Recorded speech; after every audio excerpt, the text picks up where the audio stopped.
I remember the first time I brought up ABA to, I don't know, it was maybe at some like family Thanksgiving or something like that. And someone asked me, where's a chapter in your book on how to manipulate people? And I was like, what?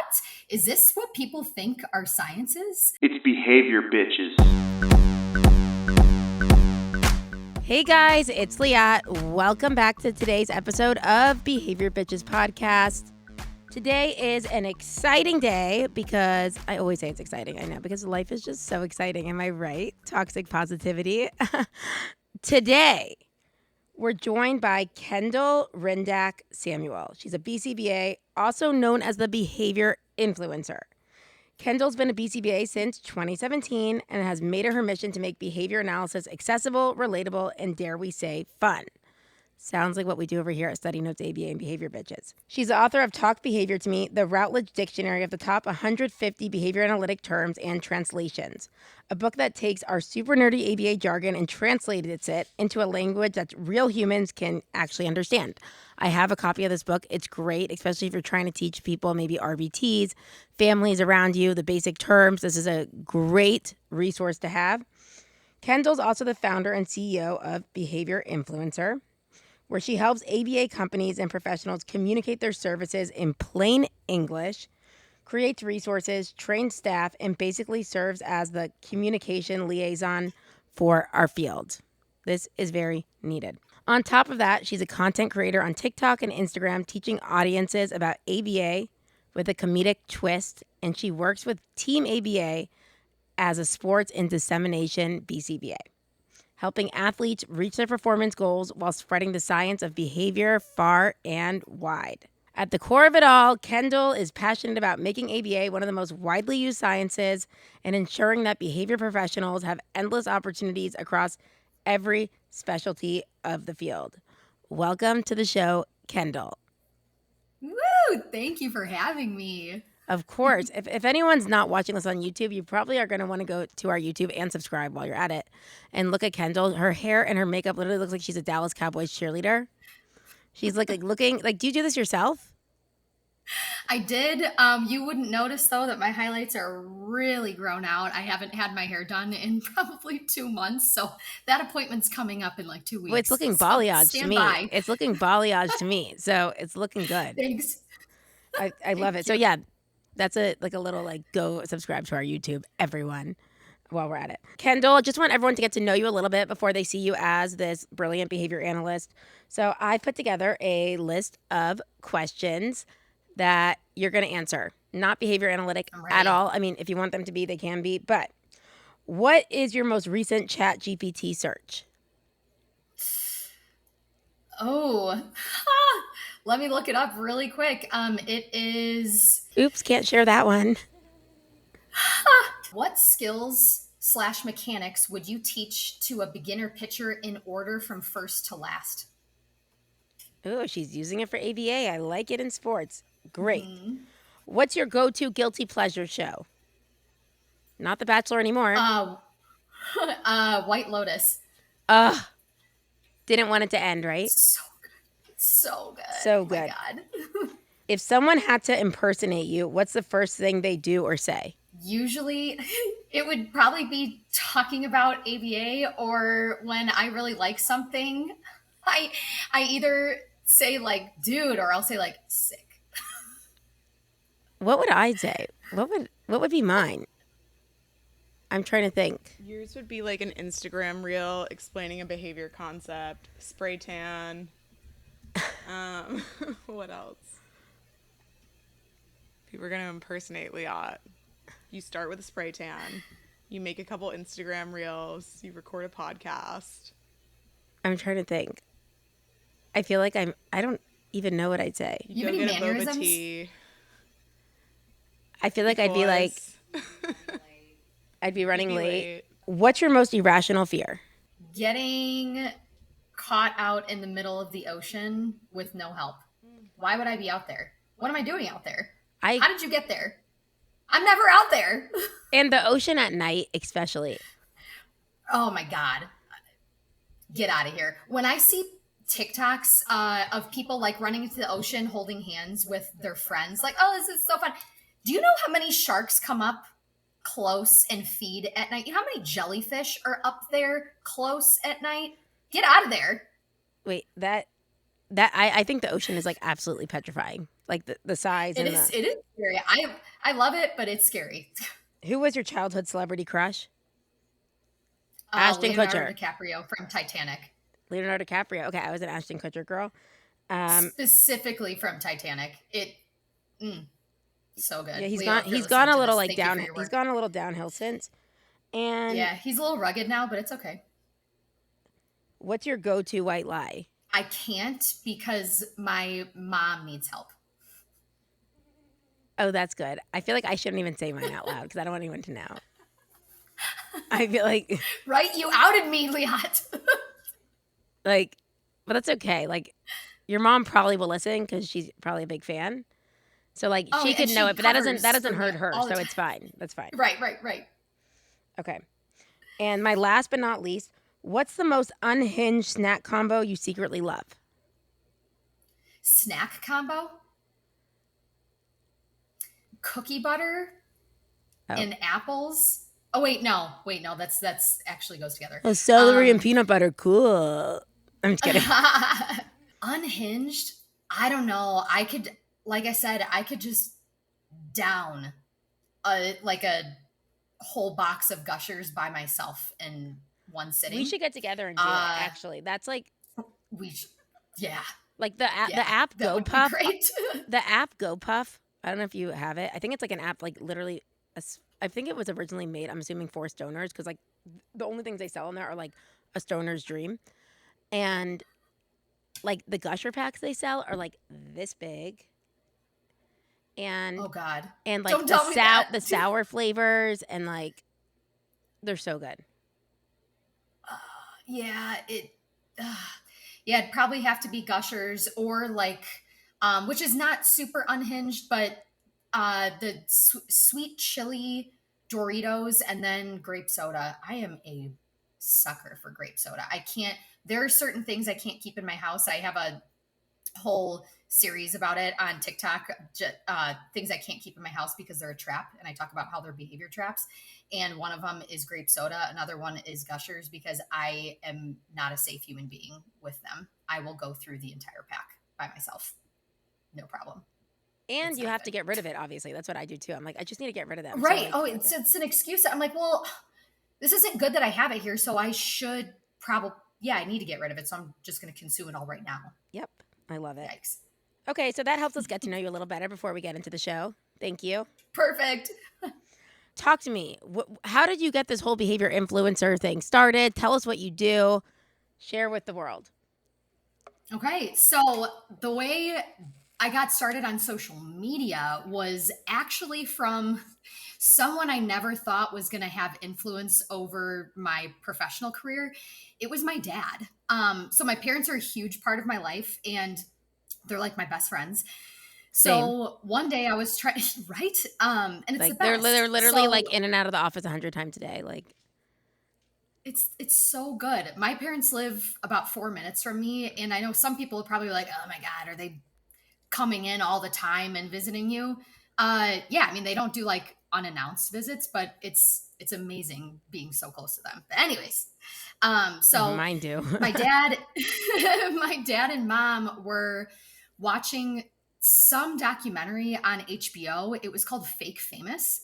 And it was the first time that they had seen anything about influencers and content creators. And basically these people were producers, and they wanted to see if they could take normal people off the street and have people perceive them as influencers. So they like took them to all these fancy parts of LA and had them take pictures in like planes and everything like that. And they ended up getting a huge following. So it was kind of like an experiment. So I love that kind of like social experiment. It's fascinating to me. Yeah. Or if you like go to Miami, everyone's an influencer like out there, like full like tripod setup. Yes. Yeah. Everyone has a selfie stick and a tripod. You won't see anybody without it. So my dad asked me one day, have you heard of people who do this? And I said, well, yeah, like that. I'm posting on social media and stuff. And this was before I even did any behavior influencer things.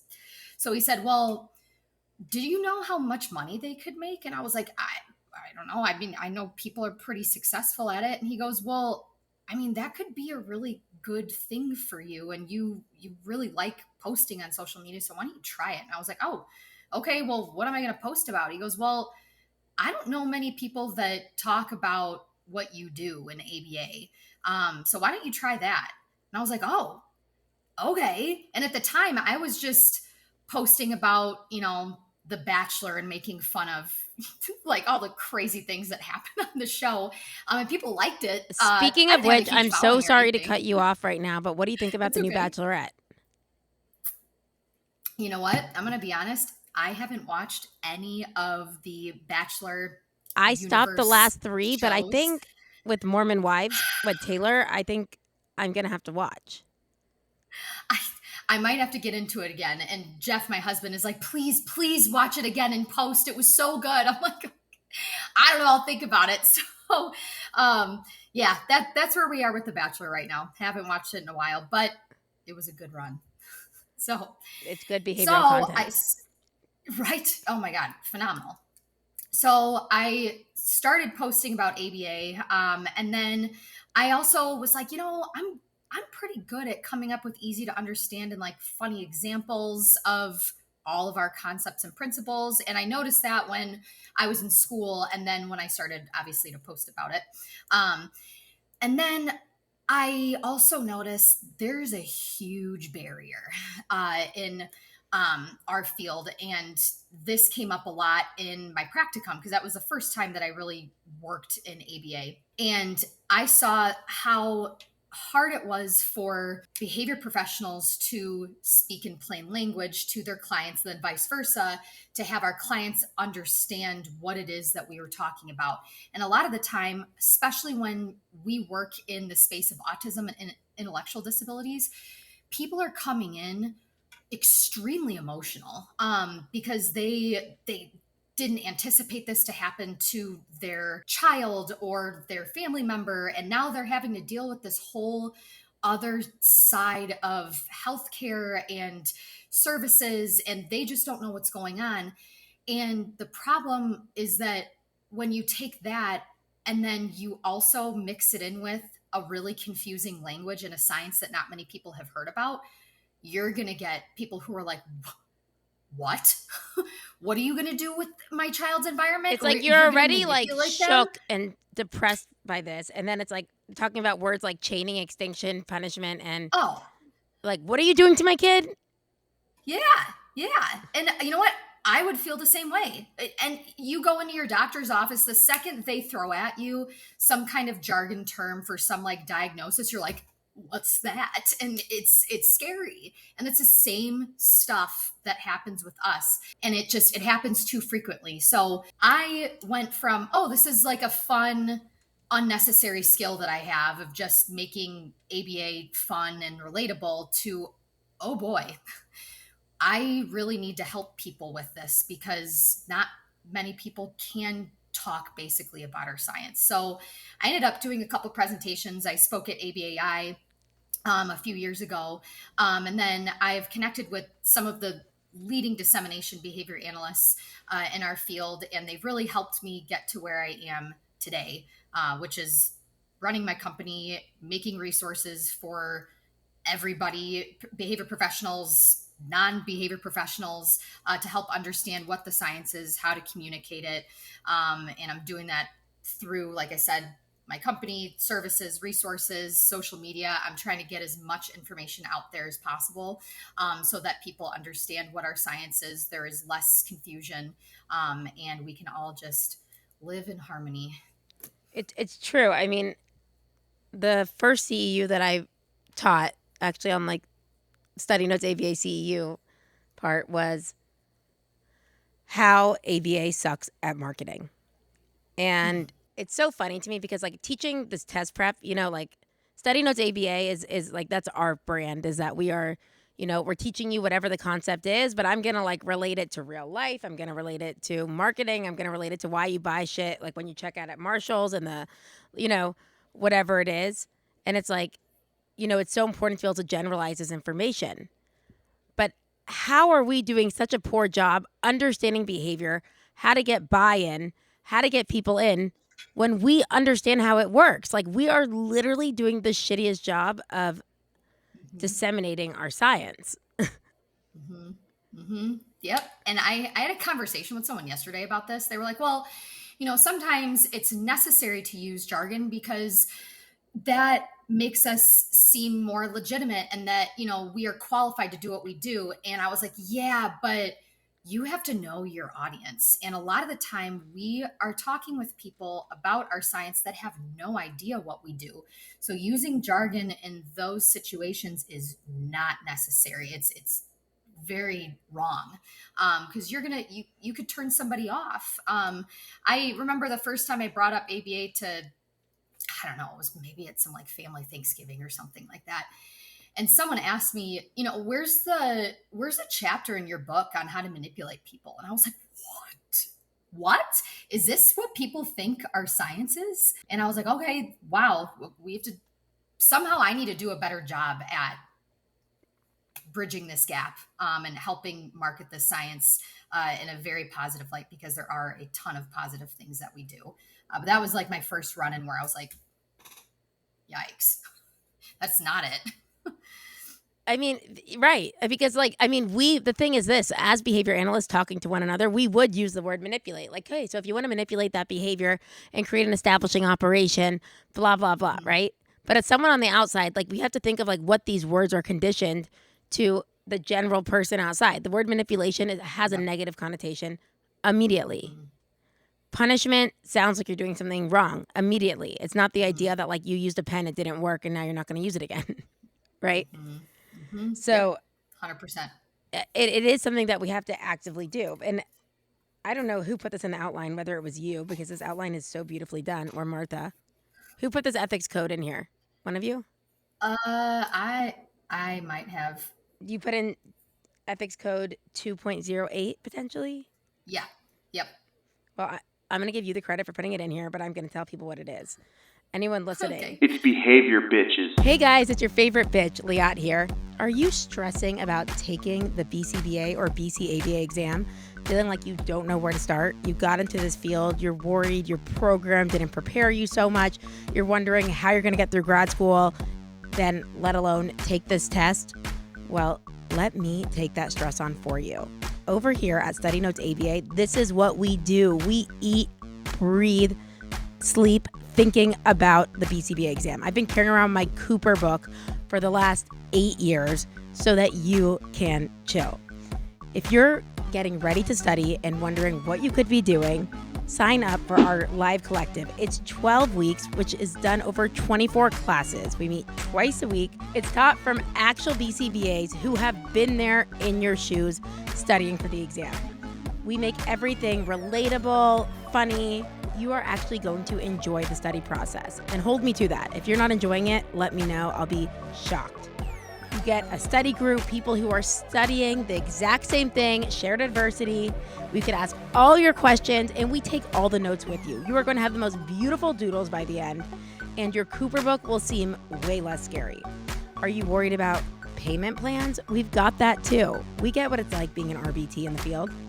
So stop stressing, start getting ready to pass the test, and go to studynotesaba.com/collectives, and we have it all there laid out beautifully for you. A lot of people, and I see it a lot, people think like, oh, I sound smarter because I'm using these big words, right? But really it means like jack shit if no one's understanding what you're saying. And now no one can even follow the behavior programs because they don't even know what you're saying. And by the way, you have zero buy-in then because they're so overwhelmed. They're like, this is so over my head. Like, I'm good. Yeah. Right? So the actual ethics code says communicating about services, behavior analysts use understandable language and ensure comprehension of all communications with clients, stakeholders, supervisees, trainees, and research participants. Before providing services, they clearly describe the scope of services and specify the conditions under which services will end. Okay? So this means that you might think you sound smarter using jargon, but you're not doing anything. If you're speaking to behavior analysts, maybe at like a conference, and you want to make sure that things are being understood with the behavioral analytic terms, that's fine. But you really need to be able to discriminate, have some stimulus discrimination here when it's appropriate and when it's not. 100%. That's where I think we are making mistakes, is that we do try to sound smart, and and there's pressure on us because we are not a really known science. But it's kind of like circular reasoning. We are not a very well-known popular science. So we want to speak more fancy, but the fancy words keep us in this little hole hidden away from everybody, and not many people know who we are. So it's not helping. And it's unethical. And on top of it, our professors, fieldwork supervisors are like, okay, it's very important that you speak basically. The end. Move on to the next ethics code. And not many people are really going into detail on what that means and how to actually do it. That's my whole mission, is instead of just giving the verbal prompt of do this, okay, we're going to do this, but now I'm going to show you how to do it and how to speak and to differentiate between audiences, because speaking to executives is way different than speaking to a youth soccer coach versus speaking to a mom who has a child with autism versus speaking to the Starbucks barista. It's all different. Right. Or speaking to the RBT who maybe is working at your clinic, who has literally been working at Target the week before. Yes. Right? So you bring someone in. We need more RBTs. They're working at Starbucks, Target the week before, and now suddenly it's like, well, they may not even be an RBT yet. Let's take it there. They might just be a behavior technician. And you're like, listen, I just need you to elicit the behavior. And when that happens, you're going to put it on Extinction and make sure the magnitude, they're like, that sounds like I'm out of here. Not to mention, so you got to explain it. Like, listen, just so you know, when this kid takes this and you don't, and like they want your attention and you ignore them, I'm just going to let you know it's going to get worse first. They might start throwing things. They might get really pissed off. They might do this. That makes more sense than being like, I just want you to know we're going to see an increase in escalating right after the extinction. It's like, what? Right? Explain it to them so they get it. Exactly. One of the biggest mistakes I ever made, and again, I was a newbie BCBA. I was trying to do my absolute best in that position. Same thing. I had an RBT. She'd been in the field for a little bit, but I had in our programming, I had description of the program, the materials that were necessary, and then the actual bullet point directions on how to run the program. And in there I had reinforcement directions, and I think I had like fixed ratio schedule of 2 or something like that. And she goes, what is FR2? What is that? And I was like, what do you mean, what is that? And she was like, I have no idea what that is. And I was like, oh my God, my bad. I'm so sorry. And I just assumed that, okay, because you're an RBT, you understand all the jargon. And it's not like that. Like you said, people are coming in from Target, from places where they've never heard of ABA. They just did the 40-hour course, passed the test, and now they're here. Or they're like a line therapist. And we need to be assessing as soon as people step in the door and you're hiring them. One of the first things that you should do when they're onboarding is assess if they're able to understand and speak about ABA, basically. And if they can't, that's a learning opportunity. But not many people are doing that, and it makes it really tough. It's so normal to us. Like, I always say this. I tell my students in class, I'm like, listen, I'm letting you know what's going to happen in a few classes. Suddenly you're like trying to memorize this stuff, but you're about to like put a pair of glasses on and you're about to see everything through a behavior analytic lens. Like once you have it on, like, it's like, you can't not. Like, I'm dating someone and like, he's like, you are just like so nerdy. I'm like, no, like, I'm like not the nerdy type. Actually, like, I do not think I am nerdy. Like, I'm whatever. He's like, do you understand how many things you said? Like, sorry, I was just so like, he's like, you just said, sorry, I was just so distracted by the stimuli in the environment. I'm like, you think that's nerdy? You haven't even heard me. Right? That was like, just one we are jargon speaking term. like that all the time. And not even like, and I'll be like, of course I'm going to take this gig. It's matching law. Like, my behavior is obviously going to go here. There's higher like distribution of reinforcement, right? And it's like, you know, you have to catch yourself and be like, oh, what that means is like, hey, if you had like 2 jobs to babysit and like the one parent's offered to pay you $50 an hour and the one offers to pay you $10 an hour, where do you think you're going to go? You know, things like that are like, oh, I get it now. And the crazier Yes. part is this, especially since having Behavior Bitches podcast and having so many people of like different professions, you know, whether they're in psych or they're in sales or they're in the business of pimping out girls or running a brothel. I mean, we have it all. We're all using the exact same language, but using different words. Synonyms. Everyone's utilizing the same concepts. We're all using synonyms of the same concepts. We have to learn what those are if you're trying to step into that space and make connections with people. And obviously, why wouldn't we want to do that? What do you think that we as behavior analysts or like someone listening right now, like I feel like you are in the space of being like, I want to make sure this stuff is understandable and not so inaccessible to people. I know that I'm in that space too. Like that's a huge part of running this podcast and like the test prep that I'm doing. But what about someone listening in right now and being like, what can I do to help? What do you think that they could, as a BCBA or an RBT in the field, they can do to help kind of make ABA more accessible or exciting? I would challenge yourself to talk with a new person about ABA every single day and try to refine how you are presenting that topic every time you do it. So I mean, you're just going to be shaping your verbal behavior because again, you have the roots. You know what ABA is. You know what you do. The challenge is being able to filter that to the audience that you're speaking to, and that's what's tough. So being able to explain what ABA is and maybe take a specific concept that you really like and explain it to them or make it relatable to them. And maybe don't come at them like, hey, I'm going to talk to you about ABA today because it's kind of weird. But if they bring up like I think the most famous, most popular question that people ask about ABA without actually asking like what ABA is why does this person do this? How many times a day do you hear that? Why does crime continue to happen? Why does, my partner choose to put the dishes in the sink instead of the dishwasher? Why does my dog freak out when they see other dogs across the street? Everybody asks those questions every day. And if we can explain that and answer it in a plain language format, that is going to really turn some heads because we're the people with those answers. We're not psychoanalyzing, but we are analyzing the environment. And obviously we're not going to do, a full FA in that moment, but we could give some theories from our 7 dimensions that we use and our observations.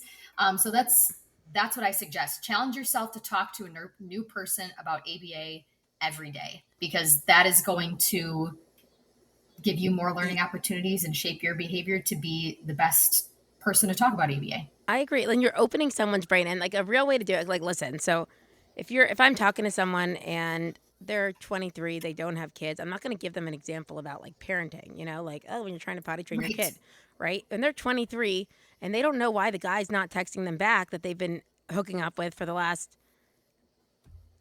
week, right? I'm going to give them a behavior analytic explanation there because now they're interested. I'm like, well, you know why? Because every single time this guy hits you up at 3 a.m., you're going over there. Of course he's hitting you up for that. Now, this one time that you couldn't because like you were at a family wedding, you put that behavior on extinction. So you see whatever it is, and it's like, oh my God, this is actually really interesting. I see what I'm doing there. Someone recently was like, I don't know why my ex-wife is being so crazy. I'm like, well, think about it. You have literally stopped responding suddenly to, it's like all these things. And it's like, just by the way. And that's when I like drew out an extinction graph. And they're like, that's exactly what's happening. I'm like, right? So that's when you get people excited about it being like, oh my God, I get this. Like there's and it's like, whoa, there's like an actual word for what's happening to me. And people like that. And they feel like understood and seen. And now they're excited about the science. Yes. That's what I have. So like I was saying before, I make all these resources to help behavior professionals be able to talk basically about our science.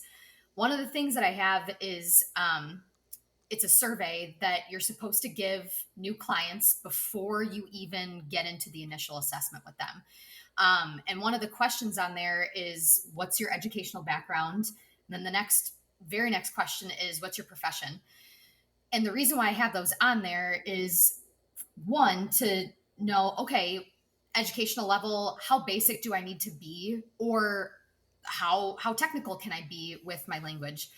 And then also, if you know just a little bit about them, you can use appropriate metaphors when you are explaining a lot of these concepts. And the more you speak with your clients, you get to know them better, and then you can be even more relatable to them when talking about whatever you're talking about in ABA. And I think that's another issue that we have, is we just go right into it without giving the examples. You have to give the concept, then the example that's relatable to That's them. I mean, that's how you're pairing with them also, right? You're pairing about something. Totally. Everyone is worried about themselves. Let's be real, right? Whatever they're dealing with in their personal life at that moment. I mean, all of us. I'm not like, so like, if someone is having a hard time getting their kid to school, like that might be the thing that you talk to them about, right? In that moment. Mm-hmm. Or if someone's going through a breakup, that might be what it's like, you're essentially pairing and giving them, whoa, there's something here. So I think that's exciting. So obviously the way we talk about things is important. And that is, I think, could help get people more excited about ABA. But let's talk about a lot of the myths of ABA. Like ABA definitely has some shit that's talked about it. Every now and then I put a post on Instagram. I get a lot of comments, which makes me excited. They're reinforcing me. They don't understand my behavior. But they're like, this is bribery. You're bribing your kid. You're doing these different things. Like a classic example. I posted a video of Kobe, my son, in Target, and I I was like, oh, this is a perfect example. I could do a preference assessment, right? To teach my students. So I lay out a few toys. It's like there's Hot Wheels, Lightning McQueen, and a monster truck, whatever, right? And I'm like, Kobe, which one do you want? Lightning McQueen. Okay, cool, right? So then what do? I mix them around again a little bit later, and I'm like, add a new one in. I'm like, which one do you want? Right? He picks the Lightning McQueen. So essentially, I'm just doing a preference assessment to see what's going on here and to give a teaching example to my students. So sue me, okay? You'd think, okay? Now, I do it again. He picks a different one. If you saw, this was like my most popular post I ever made. I was like, I have made way more creative than this, excuse me. And that's the one. And they're like, as if I literally am locking my kid in a closet and feeding him dog food once every 3 days. They're like, how can you do this? This is not, the child is telling you exactly what they want and you're asking them again. You're not meeting their need. And so it's like, people have this anti-ABA thing. So then they're going to look as this is so negative, right? I'm going to get the kid the toy. First of all, by the way, I'm his parent. I don't have to, but I'm getting him the toy. But for the commentary that people are there's something just against ABA from the get-go. So let's talk about that. Yeah. Let's debunk these myths together. Myth number 1, ABA is only for autism. Talk to me about that. Oh, no. I even have heard BCBAs get confused about this because so many BCBAs work in the area of autism. But ABA plainly is a science that helps us understand how all behavior, not just behavior of individuals who have autism and intellectual disabilities, how all behavior works and how to change it in helpful ways. Boom. So that could be somebody who has autism who is engaging in, really intensive self-injurious behavior. Okay.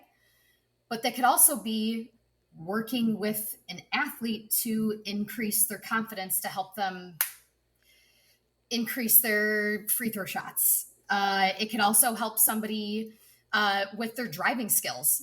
It could help increase sales in an office.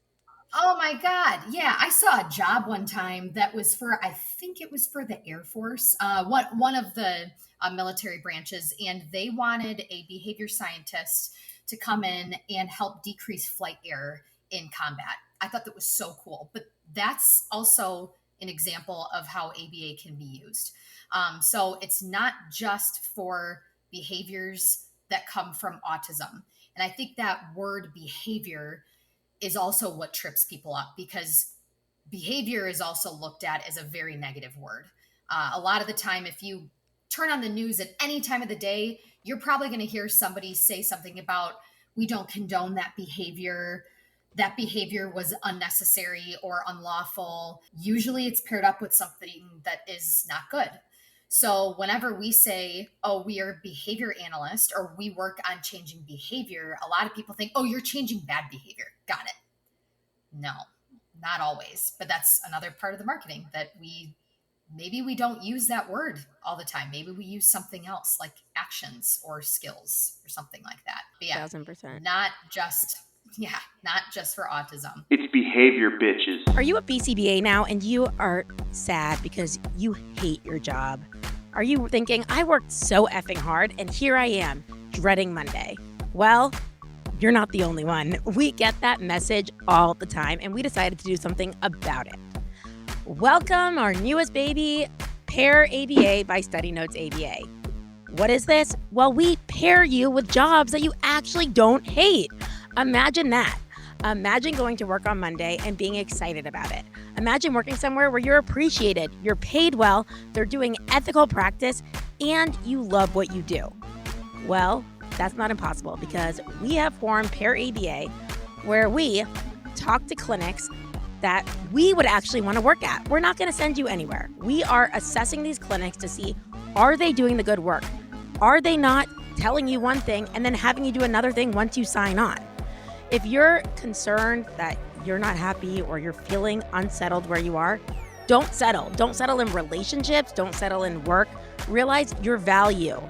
Let us help you find a job where you are happy. All you need to do is head on over to pairaba.com. The response effort is low. Fill out the form so we can help you find job options near you. If you're a clinic and you think you're good enough for us to place at, also head over to pairaba.com.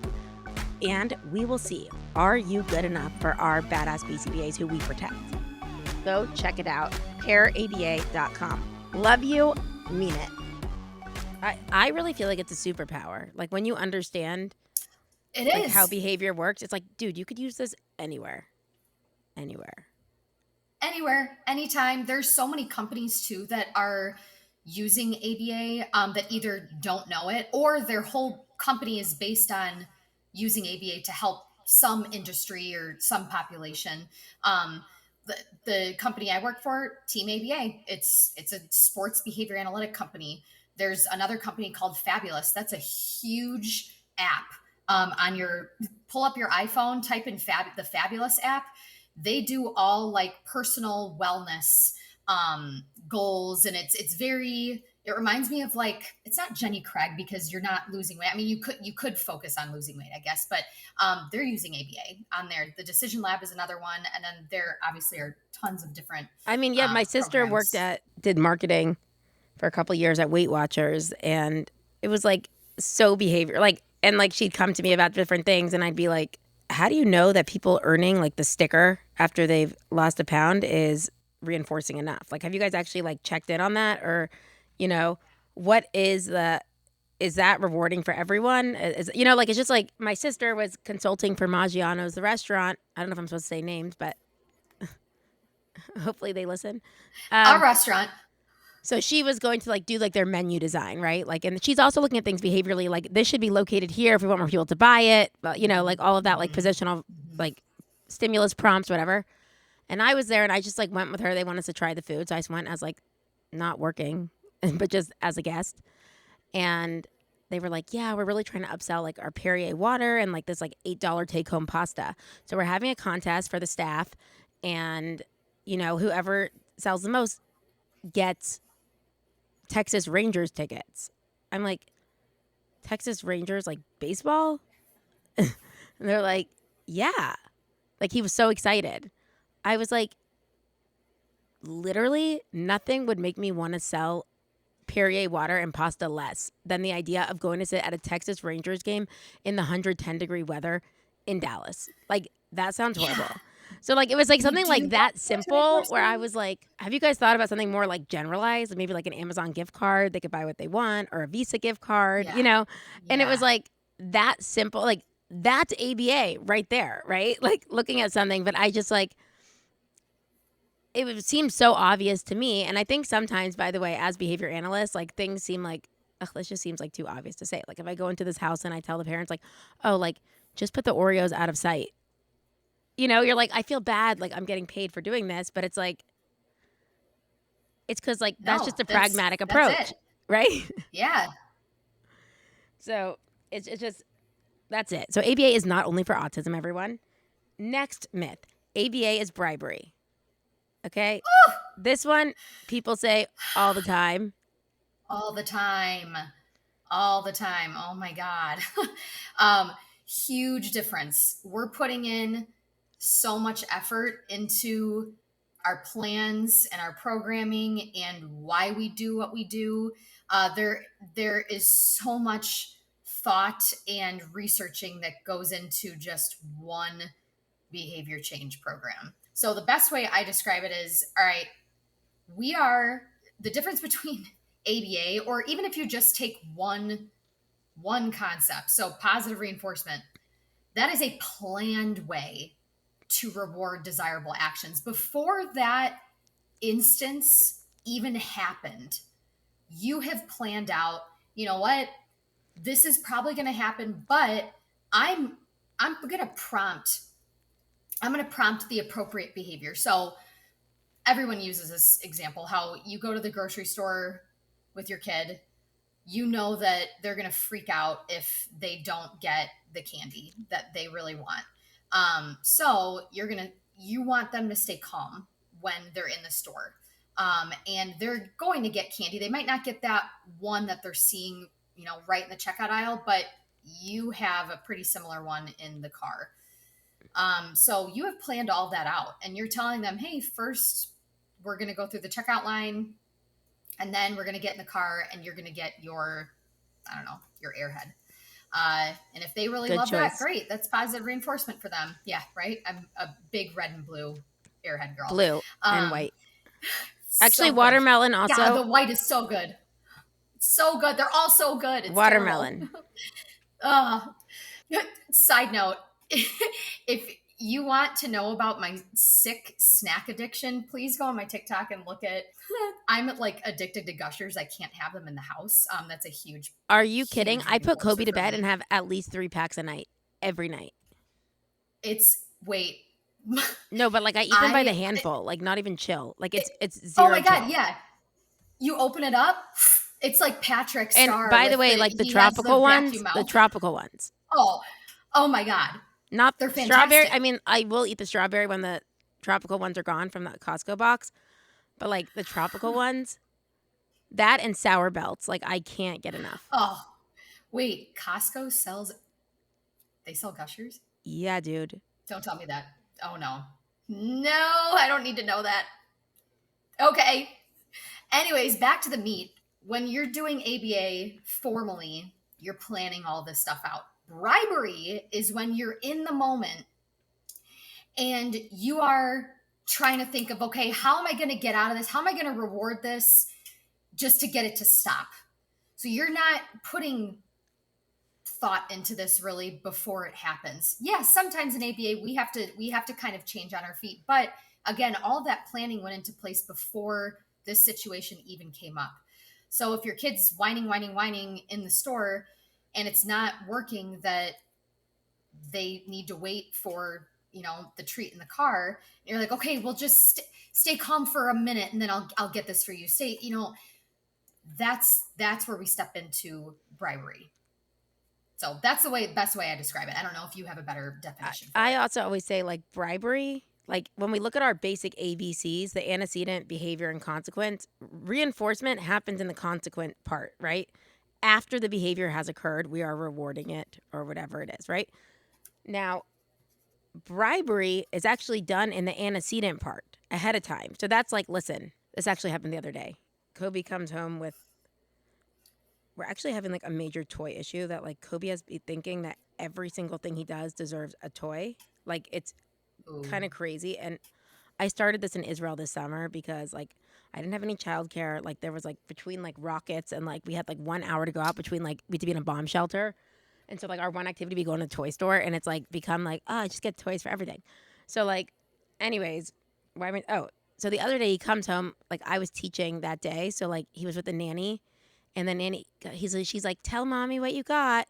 And he has this whole like tow truck with like all these like Lightning McQueen cars on it. And she's like, tell mom what you got and why you got it. And I'm like, oh, like, what did he do? Like, great. Like, did he go in the potty? Whatever. She's like, we got it because he said he's going to be good in the bath tonight. If I give this to him, then he's going to be great in the bath tonight. Do you think he was great in the bath that night? Fuck no, he was not.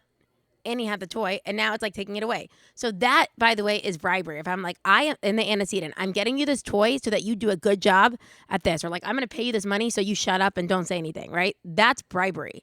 Reinforcement would have been being like, you know what? I have this awesome toy. And you know what?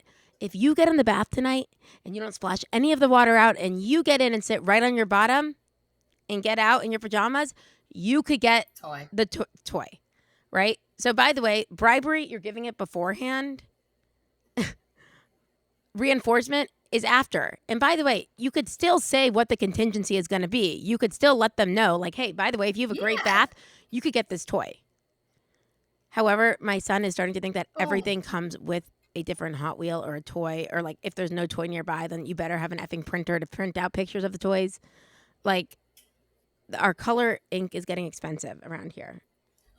God. Wait, no one tells you as an adult, hey, there are a lot of expensive things out there. One of them is ink. Yeah, especially when you're buying ink is so aversive. Not only that, it is such a flex to go to someone's house and they have like a working printer with colored ink in it that like is not like that's like you're an adult and that's a flex. You're on top of your shit. You know what you're doing. Right. That's exactly it. So, okay. So now we went through bribery. Which of these do you think we should do? Which one do you want to debunk? Either BCBAs are constantly analyzing everyone around them. ABA is about compliance and control. Or thoughts and feelings and emotions are outside of ABA. Let's do BCBAs are constantly analyzing everyone. I agree. Like, who the fuck has time for that? Who has time for that? I'm not that interested in what everyone's doing. And yeah, for a second, I might be like, oh, okay, you said some off the wall shit right there. And some people laughed. Some people looked at you. That's probably happened before. All right. There's some reinforcement history. That's it. That's like the deepest that I go. And when people are like, oh, you're a behavior analyst. Oh man, I better put my tinfoil hat on so you're not looking into my brain. Right there, I know, okay, you just don't know what I do. I don't even look into your brain. No one can really do that unless you have those. Don't you know behavior needs to be observable? Things on there. That too.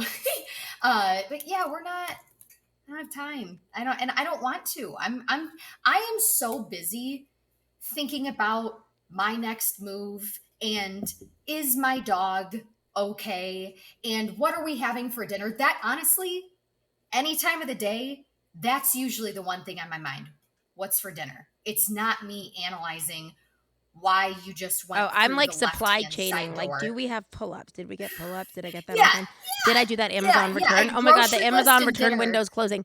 Like today, for example, I get a text from Kobe's school at 9 something. His school starts at 8:30, and they're like, hey, would you bring Kobe shoes when you get a chance? He came to school today with no shoes. I was like, oh, yeah. Sorry. Sorry, I was so busy analyzing a stranger's behavior on the street that I totally forgot his shoes. Yeah, totally. This person had a tinfoil hat on, and I was really interested. Yeah. What?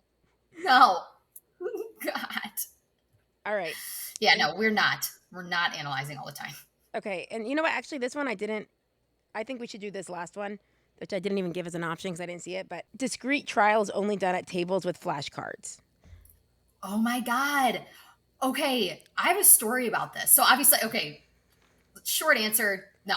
Discrete trial, as long as you have clear prompts and You have the behavior, the target behavior, and then you are giving reinforcement, and that's in mass trials. Yeah, that's discrete trial. I was talking to an expert one time about this, and they said, well, yeah, no, discrete trial is typically only done at the table. And I'm a huge person that advocates for it's done at the table, but also let's try to generalize and see how else it can be used, or let's analyze how else it is already being used. A really great example is because I played softball for a big part of my life. When softball and baseball players practice hitting off of the tee, that is discrete trial training. You have a clear prompt. Your behavior, whatever it is, you're trying to hit to the left side, or you're trying to hit up the middle, or whatever you're trying to do. And then the reinforcer, usually it's a natural one, but it's okay. Did I hit it well or not? Yep, it's a discrete behavior that has an opportunity window. There's a inner trial. What's it called? The inner trial. How did I go? The time. God, I'm forgetting, trial. But yeah, that sounds right. Totally this is embarrassing. The inner trial window, whatever it is, and then doing it again. Exactly. I mean, you could do it playing on the floor. I do it all the time, being like, yeah. Give me the shoe. Okay, let's try it again, right? You could error correct it. All of it. Boom. It's not just for the table. Please don't think that. I love it. It's true. And I think you could also see like a good BCBA from like a great BCBA. The way like if they're able to be like, dude, I don't even need a table with cards. I could like literally be running these. I could be teaching colors, having them do DTT trials with like what's in front of me, like at the park, you know? Yeah. Again, because you've been able to generalize your skills. You don't have to have the same stimuli for everything. And that's where we run into issues is a lot of the programs that are out there are just surrounded around ABA in autism, which is fine if you want to specialize. That's cool.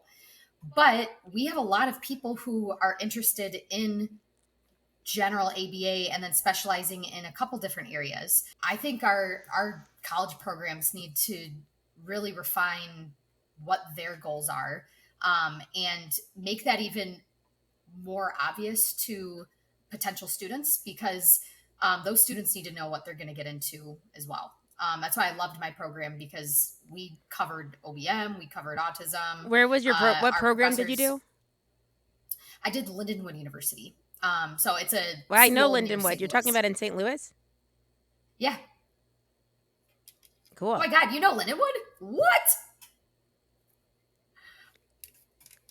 Wow. Okay, my friends and I are always like, El who? Because no one usually knows what it is. But that just made my day. Sweet. But yeah, Lindenwood, had a great time. My professors were super flexible. We actually, like at SNABA, we did like a teaching thing for, like we did like a specific like study prep just for Lindenwood. Oh my God. Well, thank you for doing that, because I'm sure they really appreciated that. Yeah, it was cool. It was fun. It was actually like the first like university that like found us, like when SNABA was like brand new. Oh my God. Yeah, kind of crazy. That place, it's if you can ever go, it's so beautiful. If anyone is listening to this and you're in the St. Louis area, go check out Lindenwood. It's so beautiful. They're called Lindenwood because they have lindenwood trees all over, and they remind me, obviously they're not as big as the redwood trees in California, but they're gigantic, and it's super historical. It's very cool. Lewis and Clark went through that area. Hell yeah, Lewis and Clark. Love them. Well, Kendall, it has been so fun having you on. We're so on the same page. So thank you so much for coming and sharing. Your energy is contagious. Oh, thank you for having me. This was the best. This is my favorite thing that I did this week. I'm so excited. I love talking about ABA. If I helped even one person from this podcast, I made my goal. I think you definitely did. So amazing. So everyone, where can everyone find you? I am a lot of places. So and they need to check out your book. And they need to check out your book. So yes, tell them all of it. Yes. So you can find my book on Amazon, Barnes & Noble. It's on my publisher's website as well, which is Routledge. Yeah, so it's in all those places. If you want to find me on social media, I am on TikTok and Instagram as the behavior influencer, but the handle is the.behavior.influencer. Professionally, I'm also on LinkedIn. I post a lot of the same content across all those platforms. Instagram, I do some fun stories every day that are a little bit different than what you get on TikTok and LinkedIn. But that's on there. And then you can find my website is www.bxinfluencer.com, like behavior. And there I have all of my services. I have all of my resources. You can contact me on there. Anything you need. If you want anything customized or, really individualized help for you as an individual or your ABA company, you let me know. That's where I am. Amazing. Go check it out, guys. She's doing great work. So thank you for coming on. And for us, where can you find Behavior Bitches? Well, everyone better go freaking subscribe to the Behavior Bitches podcast on YouTube because it's new. And I think we just hit 1,000 followers, which is amazing. Yay! We have a long way to catch up to our actual audio audience, but that's okay. We want you listening in both places. So go there. You could go to behaviorbitches.com. There you could always contact us, submit what you want us to talk about on there. If there's someone you want us to have on, if there's a topic you're fascinated in, we're probably fascinated about it too. The weirder, the better. And where else can you find us? Instagram at Behavior Bitches Podcast, Facebook at Behavior Bitches Podcast, TikTok at Behavior Bitches Podcast. You see that? We're consistent. Yeah. All right. That's all we have for you today. So as always, love ya. Mean it. It's Behavior Bitches. Hey, Behavior Bitches besties. First of all, thank you so much for taking the time and stopping and watching all of our content on YouTube. We put a lot of effort into putting these podcasts into YouTube. That means I have to get dressed for the day, do my makeup, and actually show up when I used to come in looking completely homeless to record because no one could see my face. This being said, for us to keep doing this, we live for your subscription. So please do not forget to subscribe to our channel and like and leave us comments and love. Live for the love and keep tuning in, and you'll always know when our new episode drops. Love you. Mean it.